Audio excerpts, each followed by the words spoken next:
Good morning. Jamming today. We are jamming today. Let's first of all say, yes, good morning, Lou. We are home. We're a little bit delayed. Bueller. We were having I feel like we were almost having a little bit of like a huddle. Listen, we were just getting in the right headspace. Getting our mind right, getting pumped. I was playing a little DMX in the back, a little Ludacris to get us ready. I requested Ludacris. So in case you guys didn't know. Viewers, and you want to get pumped up for something, whether it's a gym, sporting event, or getting your mind right, what artists are you listening to? We were getting a little TRL throwback, I think, that's what affected us growing up, I think. Yes. You know what I was listening to actually before I even hopped on? DJ Turk. That's right. That's my brother. Yeah. I was actually listening to Fine Young Cannibals. She Drives Me Crazy. That also came on in a class I was in yesterday. I was like, ooh, I haven't heard this in so long. There's a lot of good things out there. I go through phases. I go through decades. Like that's the thing. Like I'll be in the 60s for a minute, then I'm in the 70s and the 80s. Old soul. Yeah. Yeah, but then there's a little bit of thug life that comes out too, which not everybody knows. You know though. It's Atlanta. Come out. Atlanta, that dirty South. Well, on a different note, any trips coming up? I'm actually going to be in New York in a couple of weeks. This has been this time of year is normally a time where I actually encourage myself to stay home. I've been working on some things. You know, when you are traveling all the time, it's hard. You've got to stay home for a bit, and you've got to make sure the back end of the business is working right, fix things that maybe could be working better. So I've been home focused on that, but I'm excited. I'll be in New York for like 10 days or so. So I'll be on the East Coast for a minute. Back. Nice. So yeah, and then Boston towards the end of August with our friends over at Triple Seat. So yeah, I'll be at their conference with Danny Meyer, who I have actually not yet met in person. So I'm excited to you're interviewing him. No. Okay. I thought you were interviewing him. No. We're both keynoting, so to speak, in a sense. So I'll be doing like the first day, and then he's the second day. So, yeah. That's very cool. That is very cool. What about you? Where are you going? What are you doing? Last minute, got invited to an event in St. John and St. Martin, so I'm going to head down there this weekend. So if anyone has any tips or favorite places, let me know in the comments here. It's my first time there. Never been. I know Sarah gave me some tips. If anyone else has got some. Then doing a staycation. Give a shout out to my dad, Bob Turk. His birthday coming up next weekend. So we're going to do a little staycation here on South Beach at the Marriott Stanton. Okay. Michael Million's he's the GM there. Great GM of that hotel. And then I have one other trip, which I can't announce yet, but another trip coming up. So back to back. Oh my gosh. Oh my. A lot going on. That's what we do in the world of hospitality. We're always studying and learning and traveling, which is always great. Keep that suitcase packed. Listen, I learned from one of the best influencers in the game, Sarah Rafat. No. Oh my gosh. Actually, that would be interesting. I feel like probably in the past year, 6 months or so, there have been some really interesting travel influencers that have really kind of taken off in the space. So would love to hear from you guys. And I would say not necessarily because I don't see their content on LinkedIn, but I see their content on Instagram as well as TikTok. There's this one girl, I'm going to just do a shout out. She doesn't know me. But Alex Travels, and she really blew up because she was on the Four Seasons yacht and was one of the, yes. She does great stuff, but it's cool seeing new people pop up that just share different perspectives. She's been doing a fantastic job. Actually, she came up in conversation because I actually had coffee this weekend with Captain Kate McHugh. And so for those that don't know, Captain Kate was she was very well known captain on Celebrity Cruises, and then she went over to Four Seasons. So she and I Kate were going out on Icon of the Seas. Is that what it said? Ooh, all right, you're yeah. time. You're going to enjoy it. But you got to get in the mindset. If it's your first cruise, is that what it says? Our first family cruise. Okay. Great. For families, amazing. You don't have to go anywhere. You don't have to drive anywhere. Just be in that mindset. It's going to be busy. You're going in the busiest time in the summer when it's the last weekend before really everyone gets back to school. Totally. But enjoy it. A lot of great times there. Get to the pool deck a little early, and you can secure your pool deck chair out there. I like to get breakfast from the Windjammer. Okay, here's a secret, Kate.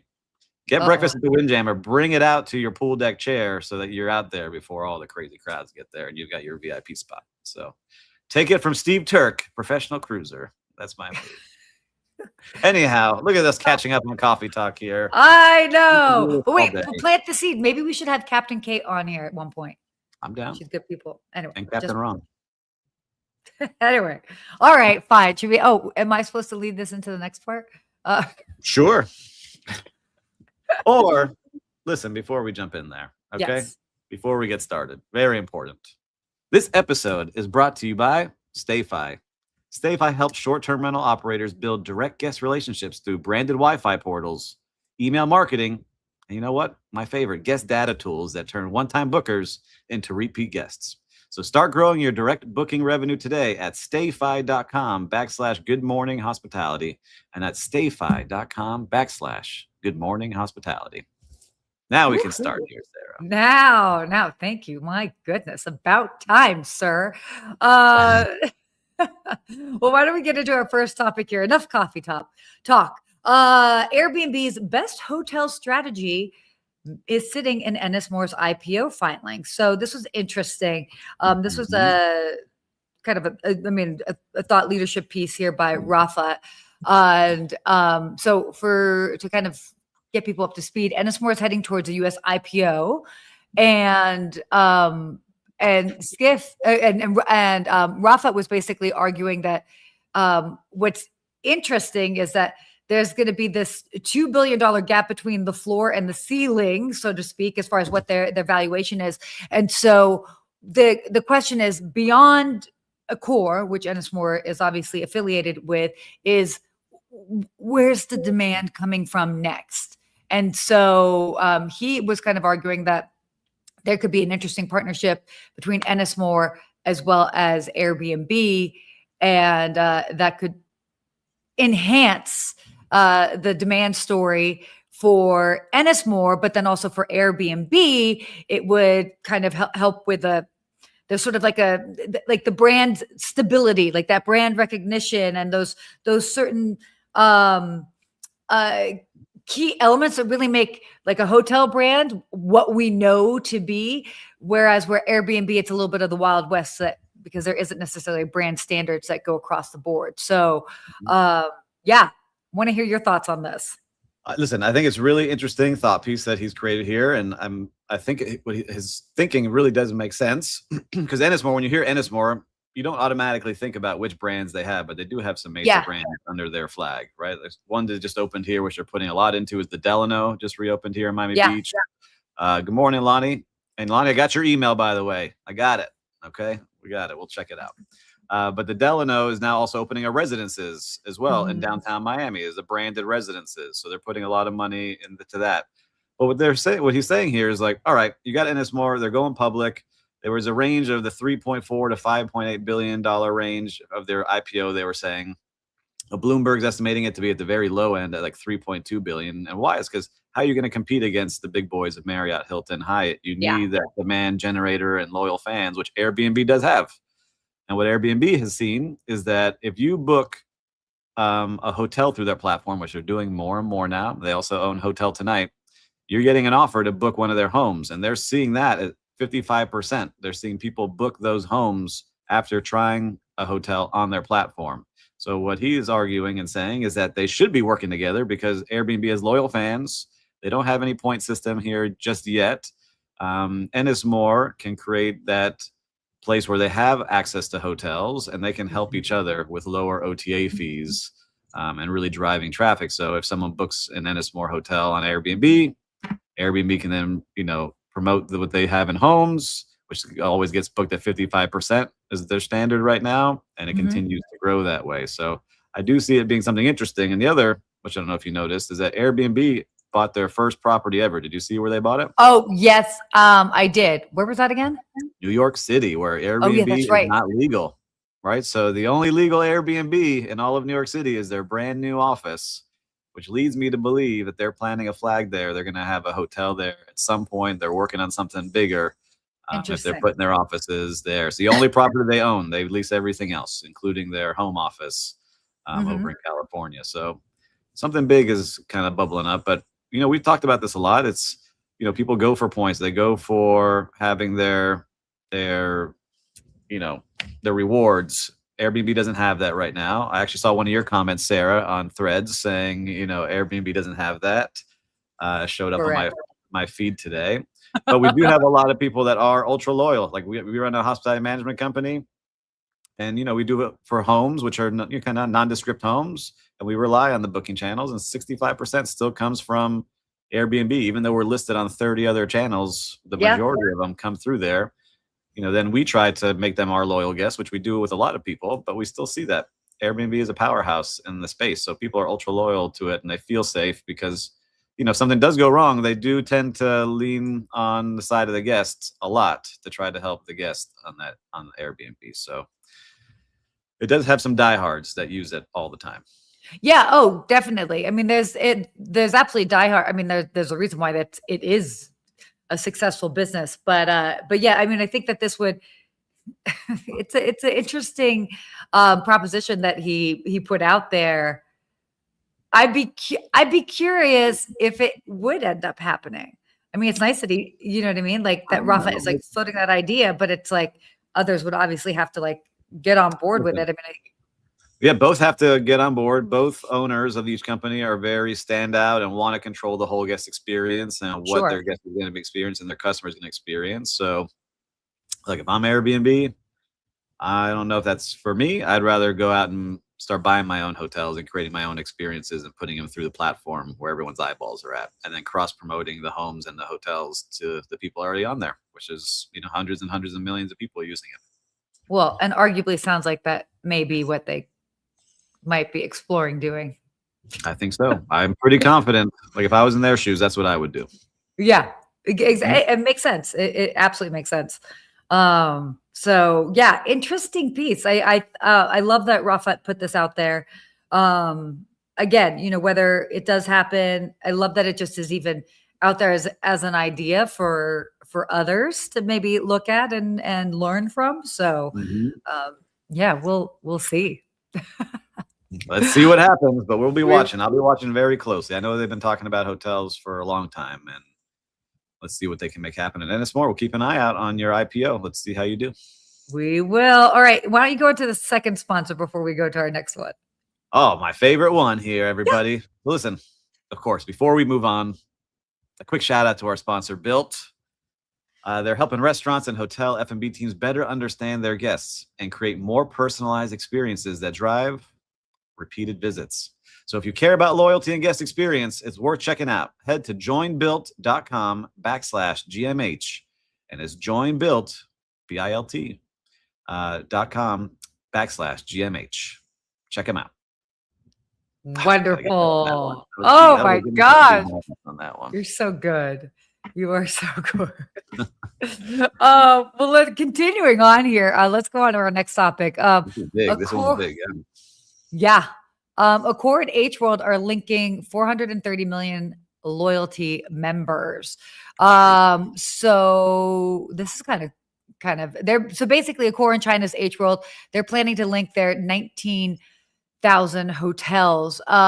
So they're not just linking basically their loyalty programs, but they're also linking distribution, which is why this makes it such an exciting and big story. So the partnership is basically going to be opening up booking platforms across China, Europe, and the Middle East for ultimately a combined of 430 million members. And it's the more than 19,000 hotels, but it's going to be starting with around 240 hotels and select benefits. So, yeah, this is a very interesting piece. I know you're excited. So why don't you? The thing to me is that, the first time I heard of H World was just a couple of weeks ago when we had talked about them in an article. And H World is I'm going to just read you some stats here, because I think it's important people understand, because, you hit the core, like they're the big player in this. It's the other way around. H World has 310 million H Rewards members and 13,000 hotels. It has more loyalty members per available room than Marriott or Hilton honors, but it lacks the brand that people know outside of where they're currently at. So this is where Accor comes in to help get it more European customers, more American customers, kind of eyeballs on their H World. But when you start hearing that, it's just gigantic numbers that you now have all these data points on. And what helps is that it's going to be a part of the economics here. When you're booking through an OTA, you're paying usually 10 or 15% of that number to the OTA.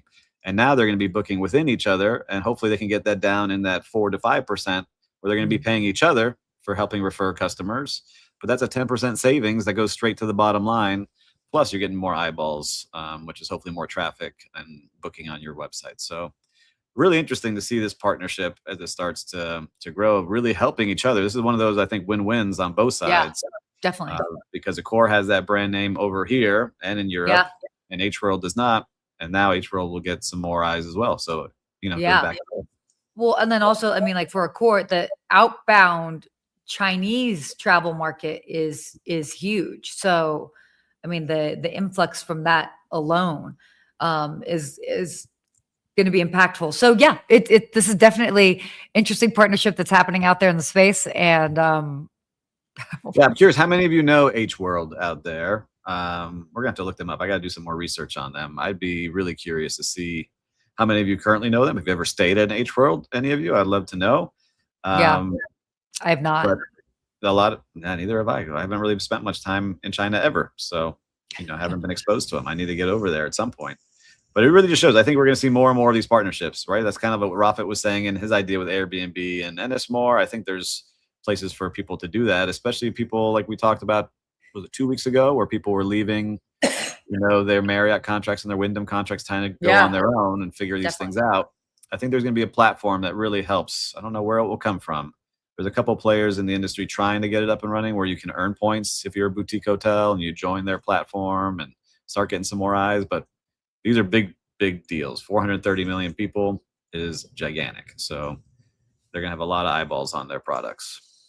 Yeah. And I also think it's kind of interesting is that we'll see where travelers are moving and traveling to, you know what I mean? Just because obviously if you would have been having this discussion in January, it would have been the travel world and where travelers were choosing to go to was very different than the landscape today because of the Iran war and everything that is happening in the Middle East.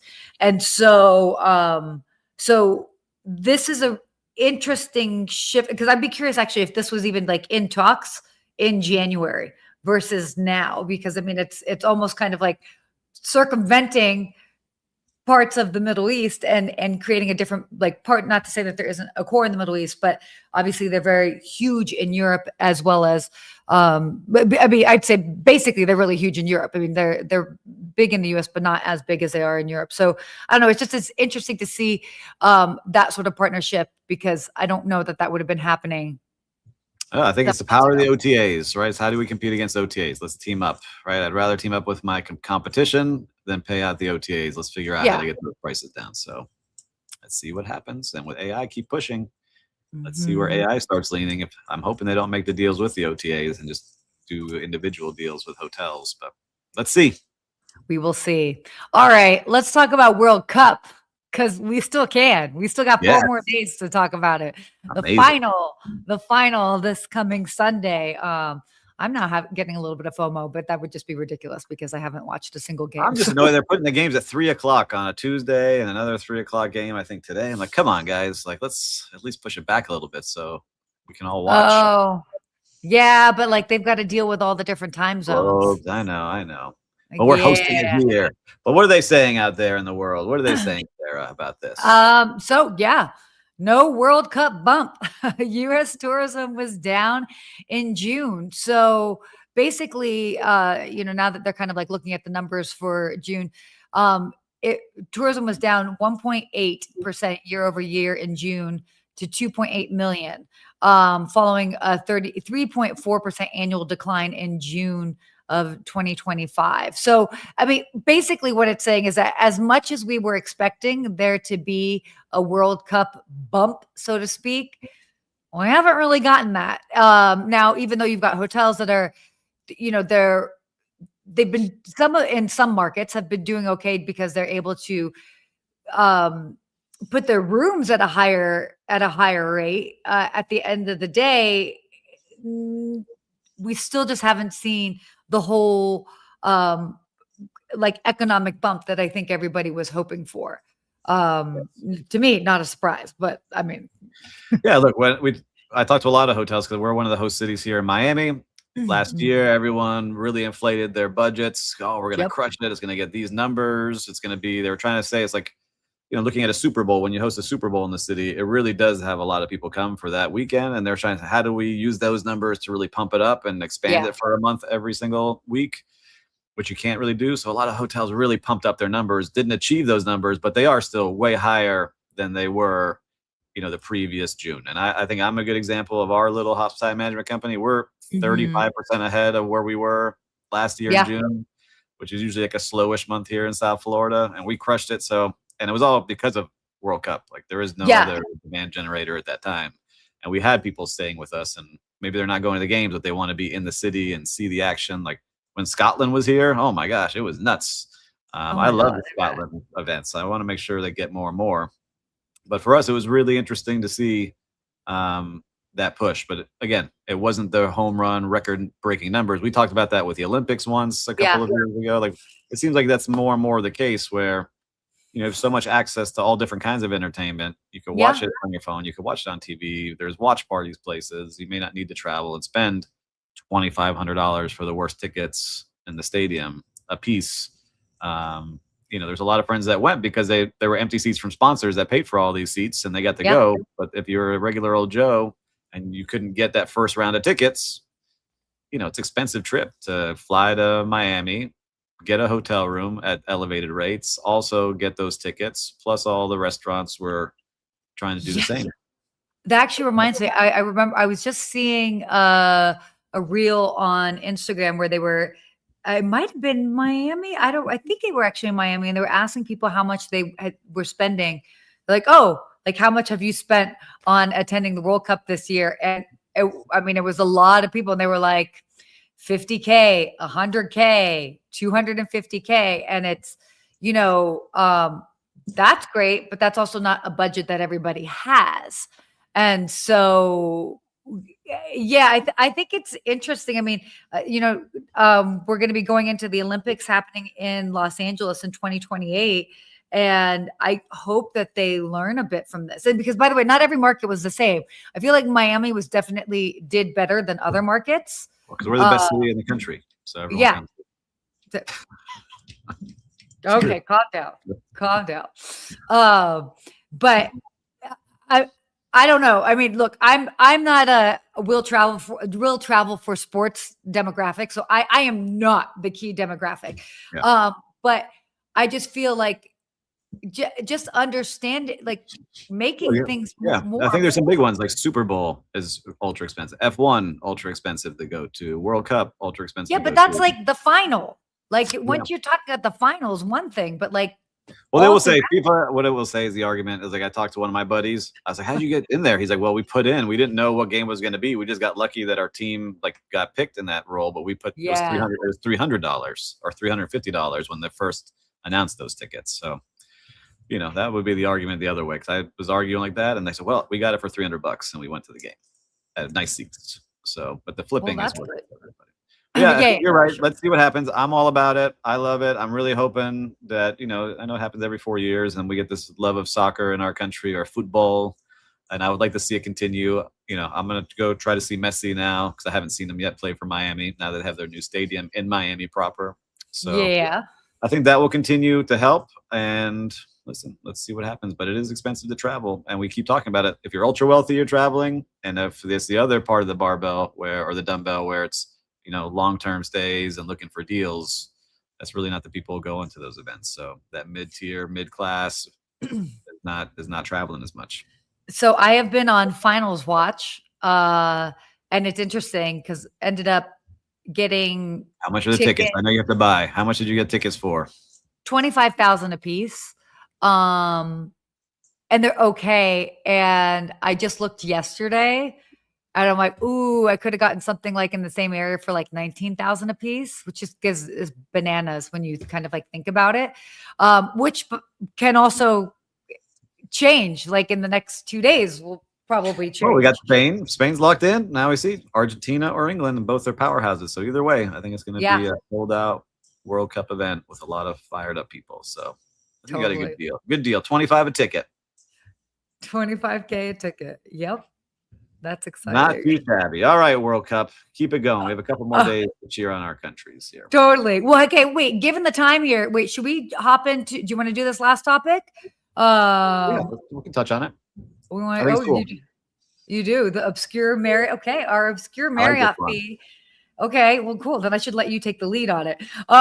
This obscure Marriott fee will be a key signal for profit strength. So we're really going to know how hotel owners are doing, because a lot of the time what gets reported is the RevPAR, how much revenue is generated, all these top line numbers, and that's where Marriott and Hilton and Hyatt, that's where they make a lot of their fees, right? Because they make off the top. But they also get these bonuses that, these are publicly traded companies that we can see. They get a bonus when they perform on the bottom line. So after all the expenses are taken out and we truly see how the hotel owner makes money, then those also get paid out a bonus if they hit certain metrics. So it's going to be interesting to see now how they do. And I can read a couple stats here, because if you're a numbers nerd like me, we like to see it. So in the first quarter, 2026, Marriott's incentive fees rose 9% to $222 million, led by a 13% jump in the US and Canada. Hilton was up 6%.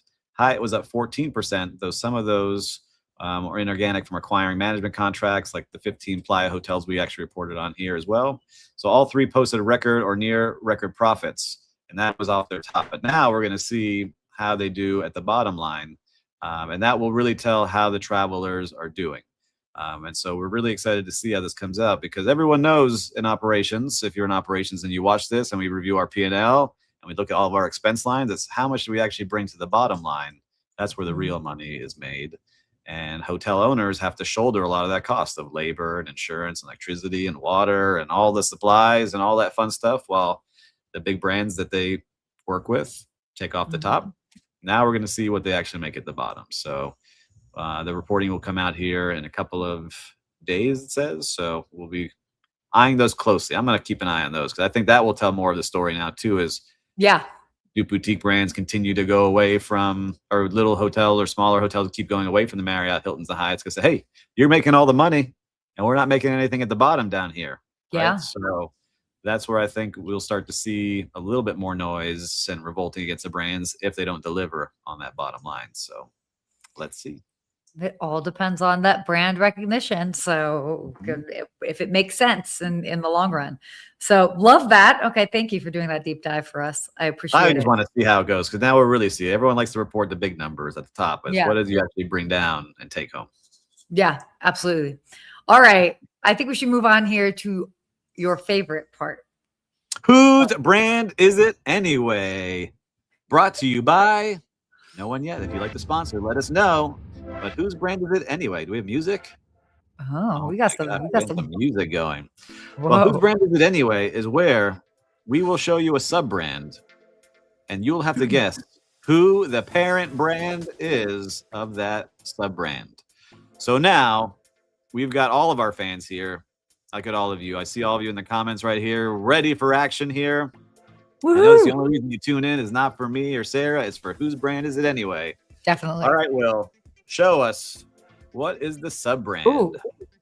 Registry Collection Hotels. Ooh, fancy. Registry Collection Hotels. Interesting. Right. It looks fancy. I'm going to go with H World. I'm going with H World today. Get your votes in. We've got 5 seconds. 5. H World. Oh, that's 4, smart. 3, 2, I'll say 1. Accor because of that. Whose brand is it anyway, Will? Let's get that drum roll. And Lou and I always say the same brands, by the way. Oh, Oh my gosh, I was way off, but I like it. Wyndham going up brand, upscale feel here. Can we okay. get their website on the screen here, Will? I'd like to see what Select Registry looks like. No, it's not Select Registry. That's What something is it? else. Oh, Select Registry Hotel Collection. Sorry. We talked at the Select Registry I conference. know. We just had a dad Registry talk. Collection. Here it is. Very nice. Luxury Okay. without limits at the Registry Collection. Looks very All nice. Exceptional right. travel awaits. So we talked about how Wyndham was trying to go more upscale, and I can clearly see this is what Yeah. they're trying to do. I mean, It definitely has luxury that without more- limits. No limits. You can be No anywhere with Select Hotel Collection. Destinations. Let me see where we got. Oh, they got a good mix. A Fairmont in San Francisco, Margaritaville Vacation Club. A lot of Margaritavilles. Oh, And they got the Wyndham. interesting. All right, very cool. Trump International Hotel Las Vegas. They got a unique mix of properties they're starting to put into here. So, all right. Yeah. The Registry Collection. We learned something new today. Everybody lost. Well, Lonnie, I think maybe got his vote in late, but he got it right. Wyndham. Did everybody lose, or are we all winners because we just learned something new? Oh, look at you. The half full over here. All right, whatever. Just me, I guess. I'll take it. We all learned something new. I'll take it as a win today. Going out here on a high note. This is Well, fascinating. Sarah, listen, another great show by us. Okay, I'm going to toot our own horn here. Another great show. Whoa! Why don't you just go ahead and pat I yourself am. on the shoulder? I don't know if you watch any UFC fighting, but I watched it on Saturday. And this guy, Paddy Pimblett, Paddy the Baddie, he won in like 10 seconds. And that's what he said. A great performance by me. So I like that mindset. We did a great job. Oh, wow. We are all winners. We're all winners. I'll take it from Mama Yeah. K over here. It's There we true. go. We are. And we got a nice reminder. Totally. But listen, if you like today's episode, make sure to share it with a friend. If you haven't yet, make sure to subscribe because we're always doing fun things here. And if you want to sponsor Whose Brand Is It Anyway, contact Will Slickers because he's taken numbers and we have a line waiting, I think, to sign up for this. Wow. But we so really what enjoy is doing this caffeine? every day. We got the caffeine drink ready to rock. That's all I got for today. So Oh my gosh. what should we say here? What should we say? Until next week, Stay stay hospitable. hospitable.